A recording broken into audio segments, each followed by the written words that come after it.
കർത്താവെ, നിൻ്റെ ഉന്നതമായ നാമത്തിന് സ്വസ്ഥം ചെയ്യുന്നു. കർത്താവെ, നിൻ്റെ വിശുദ്ധ പൗരോഹിത്യത്തെ മഹത്വപ്പെടുത്തണമേ. കർത്താവെ, സഭയിലുള്ള സാന്നിധ്യം പ്രകടമാക്കണമേ. നിൻ്റെ യാത്രയിൽ, ഇന്നത്തെ യാത്രയിൽ നിൻ്റെ വലത്തും ഇടത്തും, വീട്ടിലും വഴിയിലും, ജലത്തിലും കരയിലും മുകളിലും ഹൃദയത്തിലും കർത്താവിൻ്റെ സാന്നിധ്യവും സഹവാസവും സംരക്ഷണം ഉണ്ടാവട്ടെ പ്രാർത്ഥിക്കുന്നു.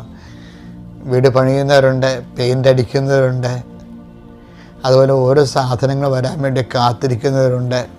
അങ്ങനെയുള്ള എല്ലാവരുടെയും വർക്കുകളെ നീ ഏറ്റെടുക്കണമെന്ന് പ്രാർത്ഥിക്കുന്നു. കർത്താവെ, കാലവിളംബം വരുത്തുക എന്നുള്ള ദൈവത്തിൻ്റെ പദ്ധതിയിലുള്ളതല്ലെന്ന് പറഞ്ഞല്ലേ, ആ വചനം അനുസരിച്ചുകൊണ്ട് അടിയൻ പ്രാർത്ഥിക്കുന്ന ഈശോയെ. കർത്താവ്, എത്രയും വേഗം ഒരു വിഷയം നടക്കേണ്ട വിഷയങ്ങൾക്ക് ആവശ്യമായ അനുധാരികളെ നീ ഇപ്പോൾ ക്രമീകരിക്കണമെന്ന് പ്രാർത്ഥിക്കുന്ന ഈശോയെ. കർത്താവ്, വ്യക്തികളിൽ നിന്നുണ്ടാകുന്ന ബന്ധനങ്ങൾ, അവരെ തരാതെ പിടിച്ചു വച്ചിരിക്കുന്ന പണം, തരാതെ പിടിച്ചു വച്ചിരിക്കുന്ന സർട്ടിഫിക്കറ്റുകൾ, തരാതെ ഓരോ കാര്യങ്ങൾ പറഞ്ഞുകൊണ്ട് നമ്മളെ മനസ്സ് മടുപ്പിച്ചുകൊണ്ട് നമ്മളെ മാനസികമായി പീഡിപ്പിക്കുന്ന അവസ്ഥകൾ യേശുക്രിസ്തു ഉന്നതമായ നാമത്തിൽ നീങ്ങിപ്പോകട്ടെ എന്ന് കൽപ്പിക്കുന്നു.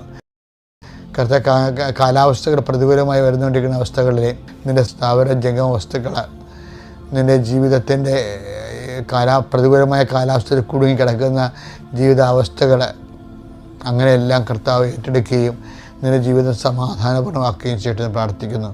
പിതാവിൻ്റെയും പുത്രൻ്റെയും പരിശുദ്ധാത്മാവിൻ്റെയും നാമത്തിൽ ആമേൻ.